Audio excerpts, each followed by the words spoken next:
Our first story begins on a Friday night, the air thick with anticipation. A young man named Jack, an avid gamer, scoured online marketplaces for a deal on a used console, eager to dive into the latest releases. He stumbled upon an offer that seemed too good to be true, a current-gen console, practically brand new, being sold at a fraction of the retail price. The seller, only identified as KL, was vague in his responses, claiming he simply needed to get rid of it. Despite a prickle of unease, Jack dismissed his better judgment and arranged to meet KL at a dimly lit gas station later that evening. The seller, a gaunt man with nervous eyes, arrived in a beat-up car, the console hastily wrapped in a garbage bag. He practically shoved it into Jack's hands, eager to be rid of the device. Jack, his excitement overriding his apprehension, paid the man and hurried home, eager to boot up his new purchase. As he connected the console to his TV, he noticed an unsettling detail he had overlooked in his haste, a single deep scratch etched across the top of the console, almost resembling a cryptic symbol. Brushing it off as nothing more than cosmetic damage, Jack grabbed his controller and prepared to enter a world of digital entertainment. From the moment he pressed the power button, things felt off. The console whirred to life with an unnatural hum, the fan noise louder and more erratic than it should have been. The screen flickered, displaying distorted images and garbled text before snapping into focus, revealing the console's home screen. But something was different. The usual cheerful background was replaced with a static image of a dark, desolate forest, the trees twisted and gnarled, their branches reaching out like skeletal fingers. Jack chalked it up to a corrupted hard drive, a minor inconvenience he could easily fix with a factory reset. As he navigated the console's menu, he noticed strange glitches, the cursor moving on its own, selecting options he hadn't chosen. The console seemed to have a mind of its own, its actions becoming increasingly erratic and unsettling. Unease curdled in his stomach, but Jack, determined to make his new purchase work, continued to tinker with the settings, attempting to restore the console to its factory settings. His efforts were met with resistance, the console seemingly fighting back, the screen flashing with disturbing imagery, grotesque figures with hollow eyes and gaping maws flickering in and out of existence. Cold dread washed over Jack as he realized that this was no ordinary glitch.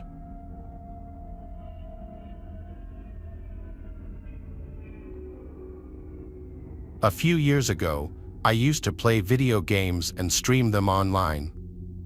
I was not really popular or anything, I just did it for fun. I would stream on Twitch for my friends, and usually anywhere from 1 to 3 or 4 of them would watch. Sometimes they would play with me in the games as well. Every now and then a few other random people would watch the stream too, but I never got more than like 10 viewers at once. I wasn't trying to become famous or anything. One night, I was streaming Fortnite. It was almost a nightly thing for me to do at the time. I was playing with my friend Luck, who was also watching the stream. I remember that at one point, I saw there was another viewer, and soon the new viewer started talking in the chat and leaving comments. I did not recognize the username to be any of my friends, and I realized it was a new person. I said hi to them and welcomed them to the stream. The person responded, saying hi, but a short time later, their comments turned bad. It started with basic insults, calling me names and cursing at me. I assumed it to be some teenage kid just messing around on a Twitch account. I remember asking on the stream why he was so angry. My friend was thinking that it was really funny, though. The comments then got threatening.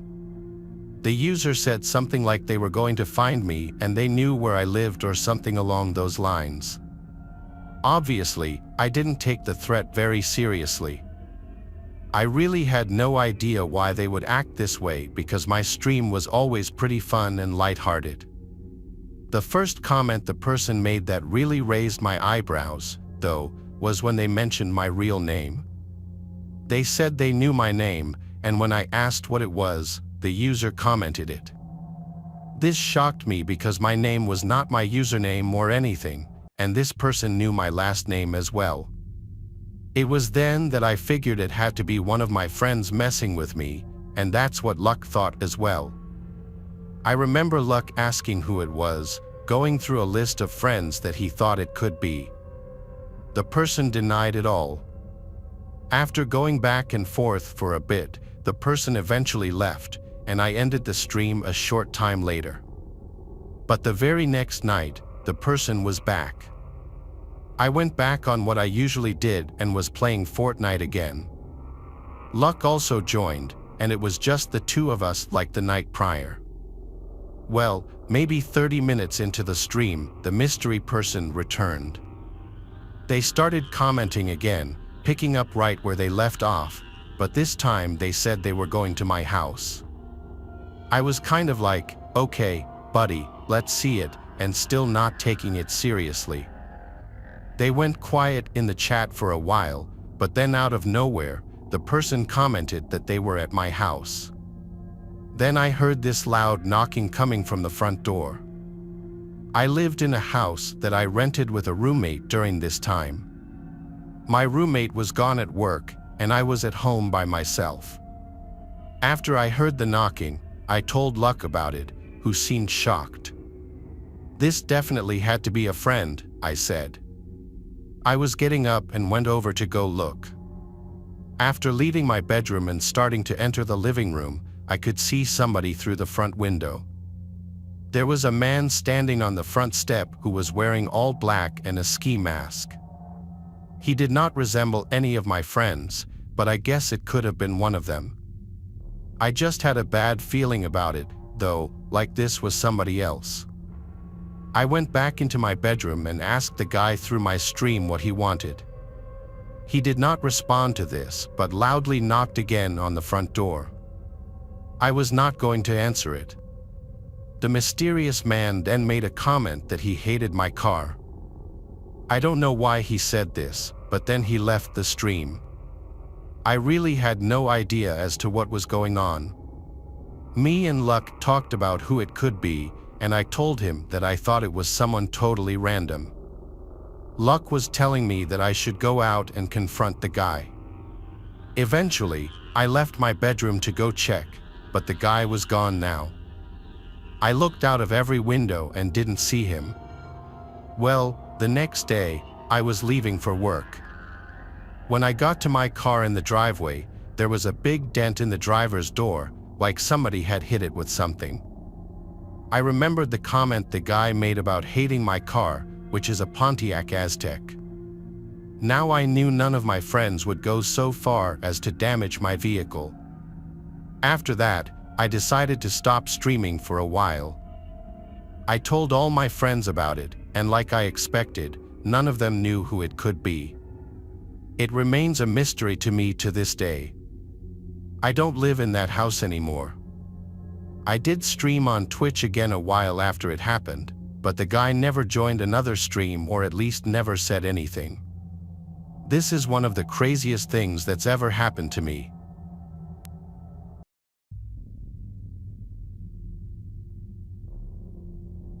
It took place back when I was in high school.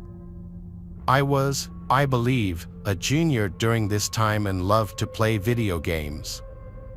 I had a good friend at school named Noah, who I would game with almost on a nightly basis. We would hang out all the time as well, and he lived just a few blocks over.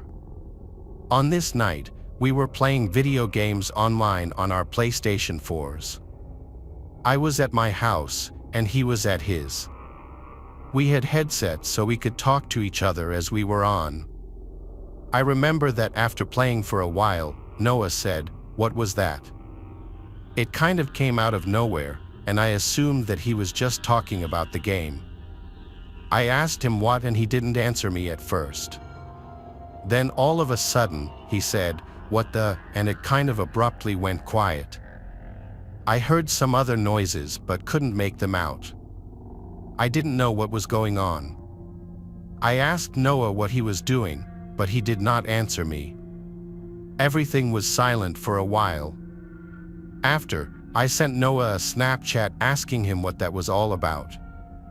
I was really confused, but Noah did not immediately open it. So, I got curious and was kind of concerned. I decided to walk over to his place. Maybe he was playing a prank on me, but I felt like I should go ask him. We were such good friends, and it wasn't that weird for me to do that. So, I left my house at whatever time it was, probably like 10 p.m. It was dark out, and after walking a few blocks, I arrived at Noah's street. It was quiet, and we both lived in a pretty typical neighborhood for the most part. When I reached Noah's house, I wasn't sure if his parents were home or not because most of the lights in the house appeared to be off. I walked up to the front door and knocked on it. At first, there was no answer. It was very quiet. But a short time after knocking, I heard what sounded like somebody who may be in the backyard. After waiting a while, I knocked again. I couldn't see into the backyard from where I was. I continued to wait at the front door, wondering if I should investigate the noises I had heard in the back. Maybe Noah had gone outside, but I didn't really know why he would. Then finally, I heard someone walking towards the front door inside.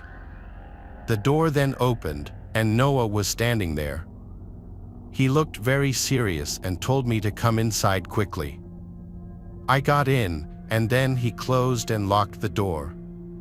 He said a man had been inside his house, and he was calling the police. He added that he thought the man just left. Noah went back and got his phone from his bedroom and dialed 911. He told me that his parents were gone, and he was home alone. We both waited for the police in his parents' room because it had a lock on it. Nobody else entered the house or was in it while we waited.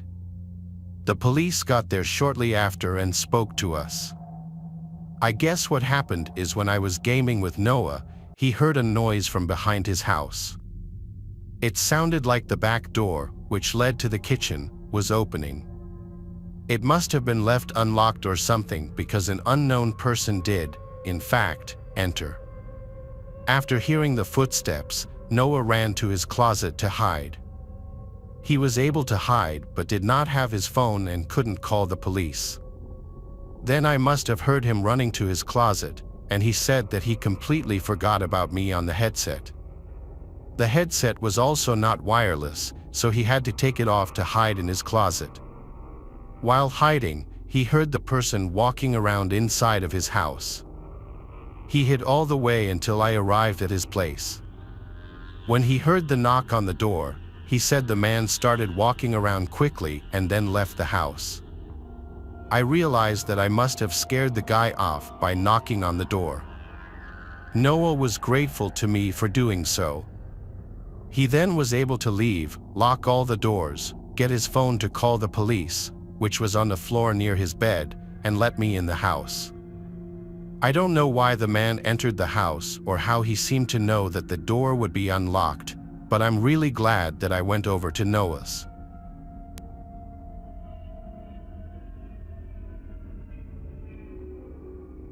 This happened when I was like 16 and in my heavy gaming phase, still living with my parents. I played a lot of League of Legends in my room on my computer in those days, especially in the summertime when it's so unbearably hot outside and I preferred to stay inside in the air conditioning.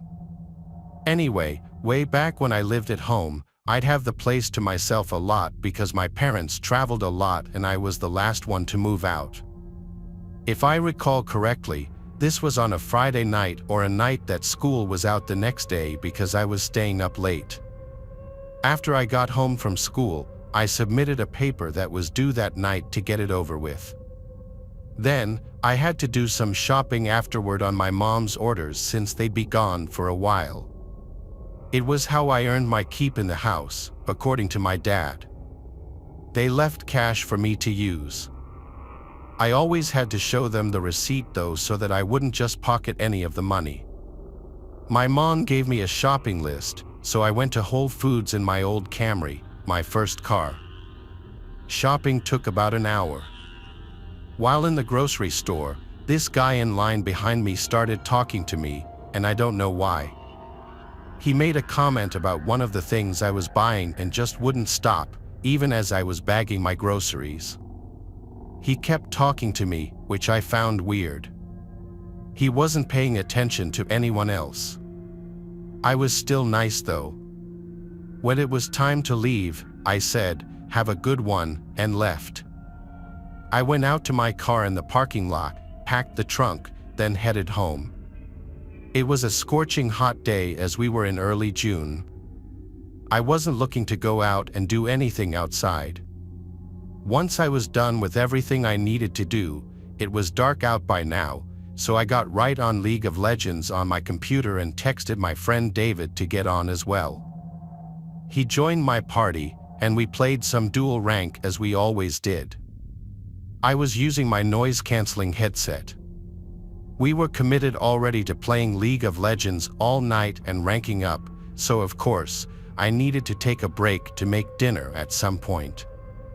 Probably 2 hours into playing, I told David I was going to eat dinner and I'd probably be back on in an hour. He said he'd be back on later too. So with that, I took a break and made some pasta for dinner. The kitchen is downstairs and my room is upstairs. While I was sitting in the kitchen eating, I knew for sure I heard a thump from upstairs. Did it sound like a footstep? I wasn't sure. It could have been any number of things, but the last thing I'd imagine it would be was a footstep. I did, however, go and lock the front door. Now, oftentimes for a while, I would leave the door unlocked just because my parents' house is in a good side of town, and I just never took the idea of a break-in seriously. It's something you hear about on the news but don't think it'll ever happen to you. I went upstairs, and I don't know what I was expecting, but I said my brother Tristan's name into the hallway. I knew he wasn't supposed to be here, but I don't know, I heard a sound and I felt the urge to see if anyone was here. When no one answered back, I went back to my room and got back on League of Legends. I put my headset back on and texted David that I'm going back on. Shortly after, he came back on. We started playing again. A couple of games in, I looked to my left at the doorway of my room into the hallway. I don't know if something in my peripheral vision or some other sense felt something there, but I would leave the door open when I was home alone as my mom would tell me to. The hallway was dark except for the one little nightlight plugged into an outlet. My room shone blue from my wall lights. Some of the blue poured into the part of the hallway closest to my room. In between the crack of the door was total blackness. I couldn't see through it. I didn't think anything of it. After our next game, David said he was taking a leak and walked away. While we were in the lobby, I looked at my phone, then looked back out to the hallway, and I noticed something was different. Now I could see through the crack of the door into the hallway. My first thought was someone blocking it just minutes ago? By instinct, I spun my chair around to face the bed behind me, and there was a man sitting on my bed with his freakishly upright posture and his hands resting on his thighs. He almost looked to be smiling. I was so alarmed I jumped out of my seat onto the desk and crawled onto the desk, causing my monitor and basically everything else to fall off of it. I screamed, "What do you want?" and he started to actually smile now, showing his teeth like he was laughing. I ran out of the room into the hallway. I stopped halfway down the hallway and looked back at my bedroom door. I heard the springs of my bed lifting, and then the guy slowly walked into the doorway and stopped. He stood there. I once again yelled, "What do you want?" He then spoke in a stuttered, slow voice, asking if he could play too. I asked, "How did you get in here?" He stepped a few steps forward and pointed down the stairs. I assumed he was implying he entered through the front door. I was at a loss for what to do, so I ran down the stairs to the landline phone, as my cell phone was still in my room. I grabbed the phone and a kitchen knife and screamed, "You need to leave. I'm calling 911.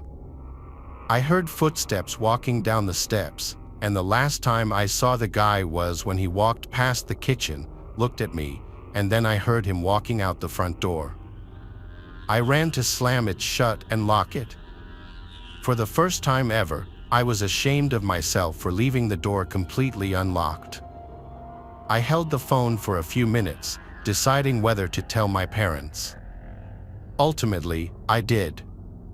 My mom was concerned at first, then grew livid, so much so to the point that she put my dad on the phone. He told me to go through the house and make sure nothing was taken. I went through every room, and honestly, everything seemed in place. I said the man seemed like something was off about him.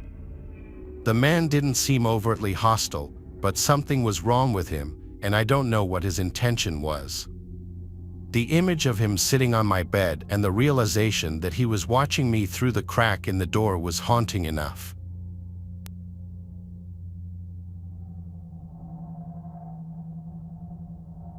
Our next tale takes us back to the neon-lit golden age of arcades, a time when joystick warriors battled it out for high scores and bragging rights. In the bustling heart of the city, nestled between a dingy pizzeria and a flickering neon sign promising adult entertainment, stood the Pixel Palace, a haven for gamers seeking an escape from reality. Among the flashing lights and the cacophony of blips and bleeps stood a machine unlike any other, its faded paint and flickering screen whispering tales of a bygone era. This was Dark Carnival, a game shrouded in mystery and whispered rumors, said to be haunted by the spirit of a former player.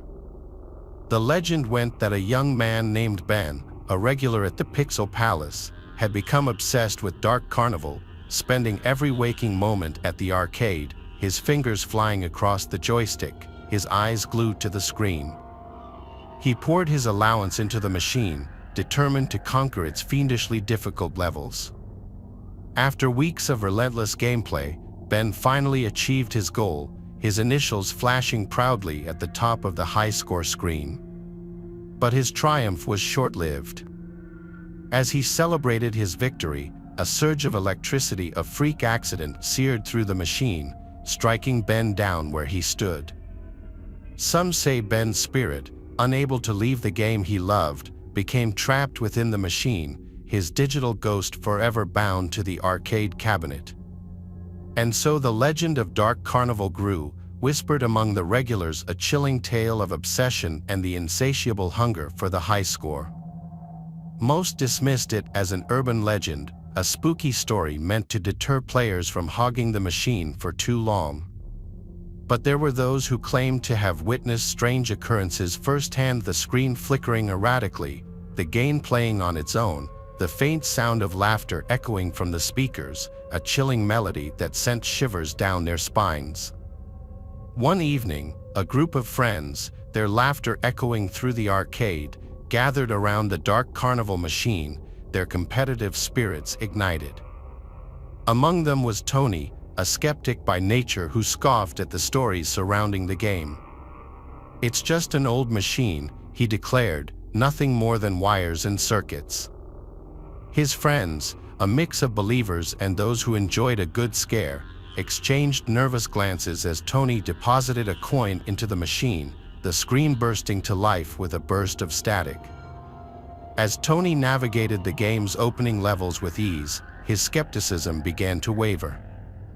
The game seemed to anticipate his every move, the enemies reacting with an almost unnatural precision, as if controlled by a sentient force.